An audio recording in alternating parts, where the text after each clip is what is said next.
Bienvenidos a tu clase de temas selectos de Física 1. Hoy empezaremos con el bloque 2 que corresponde a dinámica rotacional. Los temas que corresponden a este bloque son los que se ilustran en la diapositiva. Sin embargo, en este video nada más analizaremos el tema de aceleración y fuerza centrípeta. Definitivamente hay muchos objetos y muchas situaciones en la vida cotidiana que requieren del análisis de un movimiento rotacional, y es el tema que analizaremos en esta ocasión. Puedo aceptar el fracaso, pero no puedo aceptar no intentarlo. Michael Jordan. Estás en Ciencia y Educación. Comenzamos.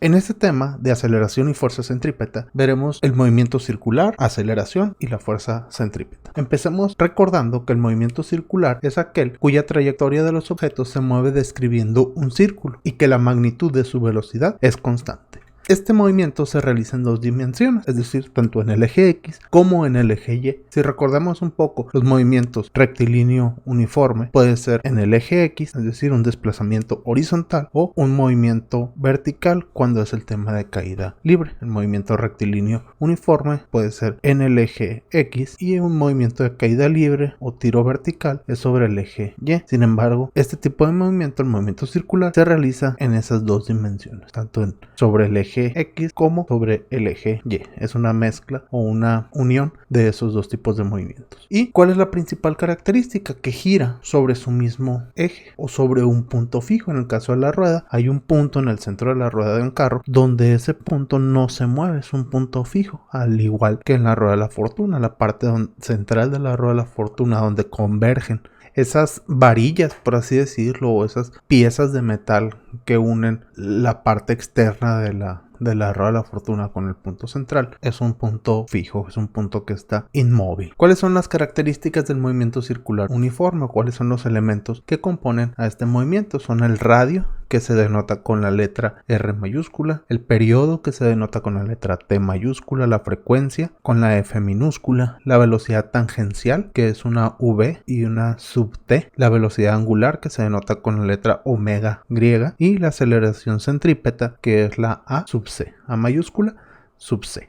Veamos el caso del radio. El radio, que sus unidades son los metros, es la distancia del centro de la trayectoria a cualquier extremo. Por ejemplo, ahí tenemos una mano que sujeta una cuerda de donde está girando un objeto. Al parecer es una piedra. Entonces, del centro de la trayectoria, es decir, de aquí de donde está la mano hacia el extremo, es esa medida del radio. Luego tenemos el periodo, que es la unidad de medición, es el segundo, y es el tiempo que tarda un objeto en dar una vuelta completa. Por aquí podemos analizar en esta imagen, un objeto va girando en esta trayectoria o lleva esta trayectoria, y ese objeto tarda determinado tiempo en dar una vuelta completa. Entonces, el tiempo que tarda en dar toda esa vuelta es el periodo. ¿Okay? Y tenemos un ejemplo de la vida cotidiana. El periodo de rotación o el periodo de traslación de la Tierra es un ciclo completo, una vuelta completa que da la Tierra sobre su propio eje o la Tierra alrededor del Sol. La fórmula para calcular el periodo es la cantidad de segundos que tarda en efectuarse un ciclo, ¿no? La cantidad de segundos que tarda, o el tiempo medido en segundos que se tarda en realizarse una vuelta o un ciclo completo.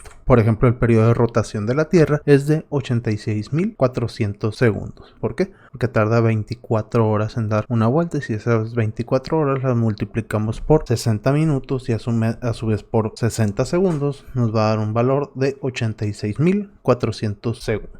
En el caso de la frecuencia tiene sus unidades en hertz o segundos a la menos 1, que es lo mismo, o 1 sobre segundos. Y por definición, la frecuencia es el número de vueltas o revoluciones, así se les llama también a las vueltas, revoluciones, que el objeto realiza por unidad de tiempo, por cada segundo, por cada minuto o en cada 5 segundos, depende del tipo de movimiento que se realiza. Y la fórmula para llegar a esto es la cantidad de ciclos o la cantidad de vueltas, como veíamos, en el tiempo que lo realiza. Y les decía que es 1 sobre segundos o segundos a la menos 1, las unidades de esto, que son hertz. Un caso muy común es el caso de los carros. Ahí trae un marcador en el tablero, enseguida el marcador de la velocidad, que te dice RPM, que son revoluciones por minuto, es decir, vueltas que da o ciclos que da el motor por cada minuto. Y aquí te da cierto número, la aguja te marca en cierto número, por ejemplo te llega a 3 y aquí abajo normalmente te dice por 1000, a 3000 revoluciones por minuto, es decir,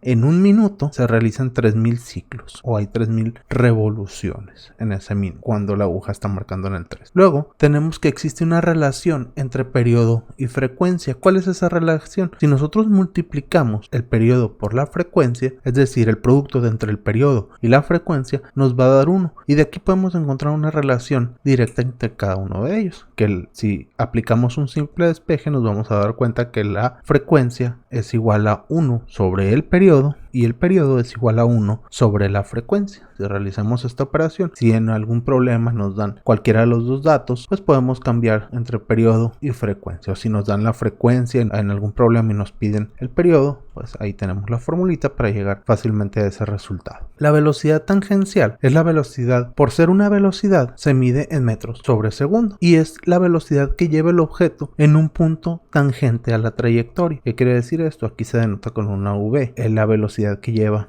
ese objeto en un punto tangente. Dice que es un punto tangente, es en un punto en específico de esa trayectoria que lleva el objeto, qué velocidad lleva. Es decir, el objeto va girando y en un punto de esa trayectoria el objeto lleva cierta velocidad. Entonces, determinar esa velocidad se conoce como velocidad tangencial. Y tenemos que, por ejemplo, para determinar la velocidad en el movimiento rectilíneo uniforme, utilizamos la fórmula de velocidad es igual a distancia sobre tiempo. En este caso, pues estamos analizando que el desplazamiento que lleva un objeto no es un movimiento rectilíneo, sino que es un movimiento curvilíneo, es un movimiento en forma de curva. Entonces, a esta curva o a ese desplazamiento que va teniendo el objeto se le denota con la letra S y se llama arco. El arco es el desplazamiento o la distancia que va recorriendo el objeto en un movimiento circular. Y si hablamos, por ejemplo, de que un objeto da una vuelta completa, o sea que realiza un ciclo, entonces estamos hablando que al realizar esa vuelta completa, este arco va a cambiar. Ya no va a ser nada más una pequeña distancia que recorre el objeto, sino que es toda la trayectoria del círculo. Y si recordamos un poco, para delimitar, para poder calcular esta circunferencia, existe una formulita que es 2 veces el pi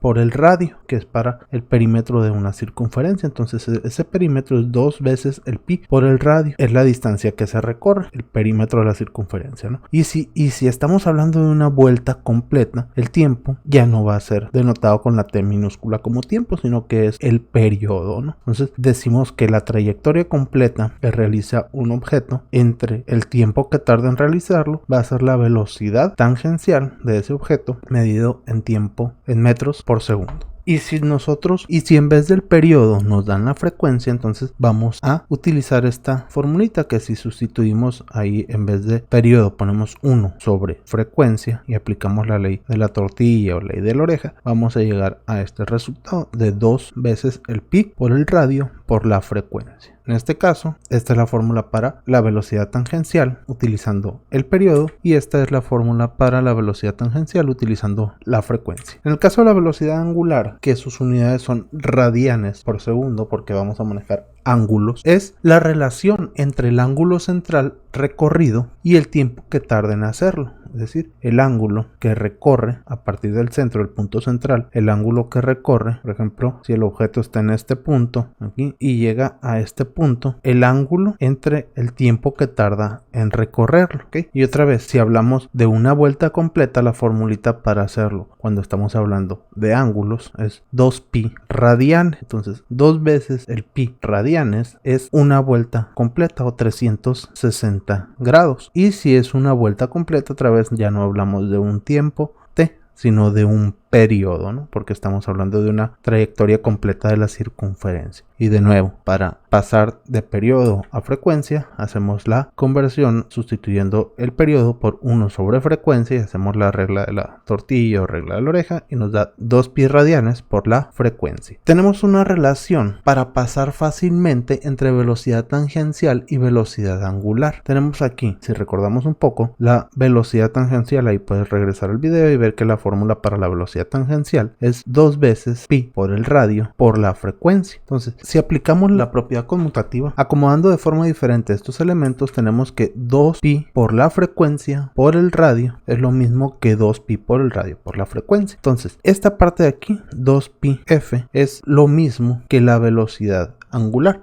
Puedes regresar un poco el video y ver que 2pi por la frecuencia es igual a la velocidad angular. Entonces ya nada más para pasar de velocidad tangencial a velocidad angular, para pasar de velocidad angular a velocidad tangencial, multiplicamos esa velocidad angular por el radio y nos da la velocidad tangencial. O podemos despejar y este radio lo pasamos del otro lado dividiendo, y para pasar de velocidad tangencial a velocidad angular, pues podemos dividir esta velocidad tangencial entre el radio y ya nos da la velocidad angular. Tenemos la aceleración centrípeta, que por ser una aceleración lleva unidades de aceleración. En el caso de que estemos trabajando con aceleración tangencial, va a ser en metros sobre segundo cuadrado, y en el caso de que estemos trabajando con aceleración angular, va a ser radianes sobre segundo cuadrado. Siempre que estemos trabajando con ángulos, vamos a trabajar con radianes. ¿Y cuál es la definición de aceleración centrípeta? Es el cambio en la magnitud y dirección de la velocidad tangencial que está dirigida hacia el centro de giro. Es decir, cuando un objeto que va viajando en una trayectoria circular cambia de magnitud y dirección, ese objeto va a empezar a dirigirse hacia el centro de giro, es decir, hacia el punto de origen del giro, cuando se ve disminuida esa velocidad. Y cuando se ve aumentada la velocidad, pues también va a haber un cambio, ¿no? Pero en este caso no va a ir hacia el punto de giro, sino que se va a alejar del punto de giro o del centro de la trayectoria. Y tenemos aquí la fórmula para la aceleración centrípeta, que es a sub c igual a la velocidad, en este caso tangencial, al cuadrado entre el radio. Esa es la fórmula para la aceleración centrípeta. Y en el caso de tener la velocidad angular, tenemos que es la velocidad angular al cuadrado por el radio, y se denota con la letra alfa del alfabeto griego. En el caso de la aceleración en forma general, ya sea aceleración tangencial o aceleración angular, las unidades son las mismas. Sin embargo, la formulita para la aceleración tangencial, pues tenemos que es la velocidad tangencial final menos la velocidad tangencial inicial sobre el tiempo que tarde en realizarse ese movimiento. Y en el caso de la aceleración angular, pues va a ser la velocidad angular final menos la velocidad angular inicial sobre el tiempo que tarde en realizarse ese movimiento. Eso ha sido todo por el día de hoy. Te agradecemos haber visto este video. Por favor, no olvides de suscribirte, darle like, compartir y activar la campanita de notificación. Si tienes dudas o preguntas o comentarios, lo puedes dejar aquí en este video. No olvides enviárnoslas también al correo cienciaeducacion20@gmail.com o búscanos en nuestra página de Facebook CIE Ciencia y Educación @cienciaeducacion20. Muchas gracias, Carlos, por la edición de este video. Síganlo en sus redes también. Nos vemos en la próxima. Chao.